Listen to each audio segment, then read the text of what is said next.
Ho visto anche il cambiamento che è stato fatto da una difesa 3 a una difesa 4 e abbiamo incrementato tutti i tipi di lavoro a livello fisico, a livello tattico perché si, si lavorava in maniera differente. E sabato, a mio avviso, anche perché poi ho rivisto una parte della partita, ci è mancato il gol, perché ho visto un Padova, un buon Padova, sia da un punto di vista fisico e soprattutto da un punto di vista tattico e mentale. E questo sicuramente per essere la prima del nuovo anno è stata fatta una buona prestazione. È mancato il gol, siamo andati vicini più di una volta e questo è importante. Adesso bisogna sperare che in primis gli attaccanti e poi centrocampisti e difensori alle prossime volte che verrà fatta un'occasione gol bisogna sfruttarlo meglio. Tu quando sei uscito dal campo sabato eri contento oppure rammaricato per il risultato, visto il Livorno che avete affrontato? No, ero contento perché ho visto, come ti dicevo prima, una buona squadra, dal portiere all'ultimo che è entrato, quindi quello dal punto di vista tutti eravamo contenti. Però il rammarico c'è perché sappiamo che è stata, tra virgolette, persa un'occasione di portare i primi 3 punti a casa, visto la mole di gioco che è stata espressa durante tutta la partita e tutte le occasioni che ci sono state. Quindi sicuramente eravamo contenti della prestazione, però allo stesso tempo sapevamo che potevamo vincere la partita se fossimo stati un po' più cattivi in zona gol.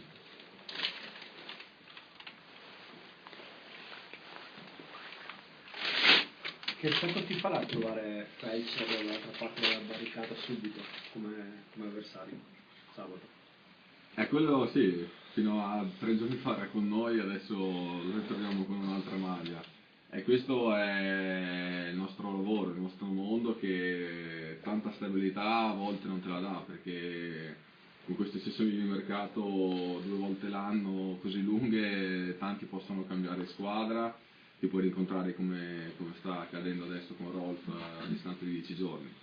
Il nostro lavoro sicuramente ti farà piacere perché quando passi 6 mesi ogni giorno con un ragazzo nascono delle amicizie, nascono degli affetti, quindi sicuramente quello farà piacere rivederlo, anche se è da avversario, però è stato un compagno di squadra per 6 mesi. A proposito di stabilità, tu hai rinnovato per altri 3 anni il tuo contratto. Sì. Secondo te il tuo amico Renzetti cosa fa?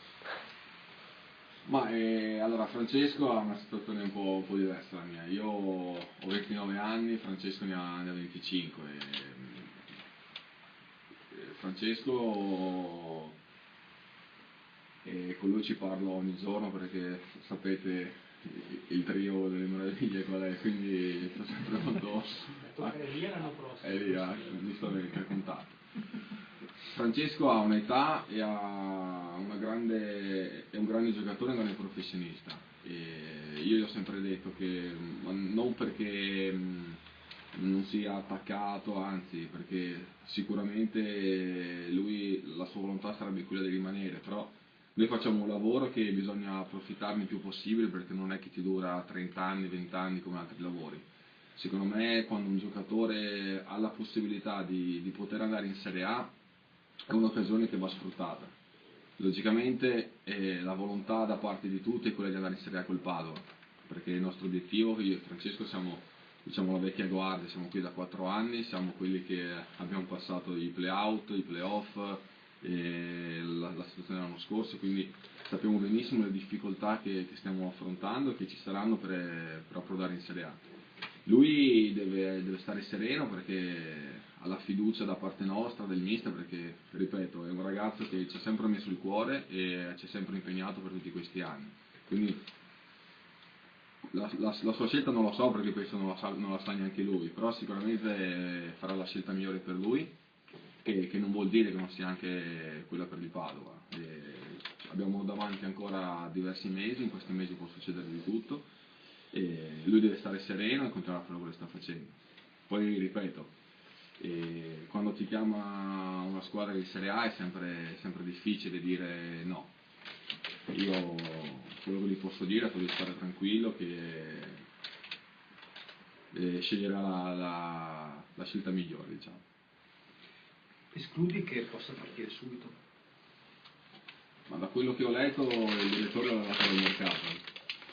Poi anche se fosse così farei di tutto per che rimane. cercare di non mandarlo via, perché sarebbe una grossa perdita. No, adesso a parte gli scherzi, è logico, i compagni vorrebbero che rimanesse qui per altri 3-4 anni, quello che è. Poi ci sono altre cose, ci sono cose personali, c'è la società, quindi ci sono altri tipi di interessi. La volontà, quella nostra, è quella che possa rimanere qua più a lungo possibile.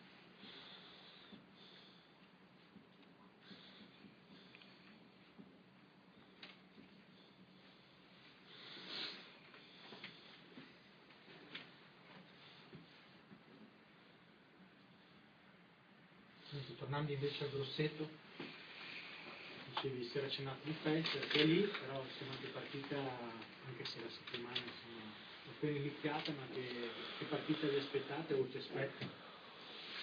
Ma allora dalla mia esperienza qui a Padova e anche prima, Grosseto è sempre stato un campo molto difficile e non molto simpatico per noi. Io mi ricordo l'anno scorso che è stata una partita penso surreale, perché la sera prima mi ricordo è arrivato il direttore con il presidente e ci avevano comunicato che ci avevano ridato i punti con il Torino, quindi eravamo già partiti con, diciamo, una vittoria in tasca.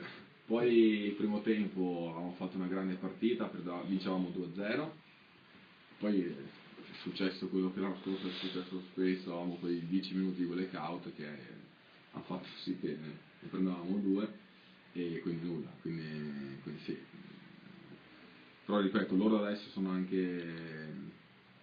vinto sabato, quindi sono carichi e noi lo saremo di più, perché il nostro obiettivo sappiamo qual è, siamo reduci da una buona prestazione e vogliamo continuare. Sicuramente sarà una partita difficile, anche loro adesso sono in calciomercato, non si sa se rimane, va via Sportini, che a mio avviso il giocatore è quello più rappresentativo e più pericoloso per loro, quindi staremo a vedere questa settimana e poi ce la giochiamo a viso aperto sabato. Magari arrivano 2 punti prima della partita, questa sentenza che Anche stavolta. Speriamo che... Un Grosseto per inciso, anche quella. Sì, bravo, è vero, sì, giusto. Speriamo che non posticipino ancora, ma mi metto più nei panni adesso, a parte tutto, non per, cioè, i nostri 2 punti ben vengano, proprio per un fatto personale nei confronti di Vincenzo, anche perché sta attraversando una situazione, penso che sia per uno sportivo, poi un ragazzo attaccato come lui a questo gioco, sta passando veramente dei mesi difficili, quindi in primis per lui e poi per noi, ecco. Su di te hai appena passato le 100 presenze, il prossimo traguardo che ti sei dato qual è? Allora, ho fatto 3 anni, 100 presenze, ne ho fatte altre 3 di contratto, no, spero di arrivare ai 200, sperando che queste 200 si possano giocare in una categoria superiore, quello sì, in questi 3 anni, diciamo, l'obiettivo è quello, ci siamo andati vicino 2 anni fa e la voglia è quella di poterci andare il prima possibile. ci dici qualcosa sull'iniziativa di stasera, no? In cui sarei presente appunto per Mario, sì. So che hai voluto anche tu stesso proprio esserci. Sì, io con Mario ho sempre avuto un rapporto veramente molto stretto e diciamo che sono belle iniziative, però queste iniziative vanno fatte a mio avviso nella maniera giusta, come verrà affrontata questa sera, e non per altre iniziative che a volte tante organizzazioni usano il nome di Mario per altri fini, e questo a me non mi è mai piaciuto. Infatti anche in passato ho rifiutato di partecipare a diverse cose perché non mi sembrava il caso, ma per rispetto per lui e per la sua famiglia. Quindi stasera so che è un'iniziativa invece fatta nel verso quello giusto, in memoria veramente di una persona che è nata, che è mancata in situazioni veramente allucinanti, e quindi ci partecipo veramente molto volentieri, quello sicuramente. Volevo solo aggiungere una cosa, che ho avuto modo di parlare con qualche rappresentante della curva in questi giorni del fatto della notizia ANSA di sabato, e infatti ne parlavamo prima anche con gli altri compagni in squadra. Per questa volta veramente, a prescindere dai periodi che le cose possono andare bene o meno bene, contestazioni o altro, e sabato penso che sia stata una bella giornata in onore di una persona straordinaria, e nessuno, ribadisco che nessuno si è mai permesso di fischiare o di fare un coro contro Mario. Ho trovato veramente di pessimo gusto le parole di questo giornalista che ha cercato di mettere un po' di zizzania qui a Padova, e anche perché, ripeto, non c'era veramente motivo, e soprattutto visto la giornata non mi sembra proprio il caso di affrontare questo tipo di polemica.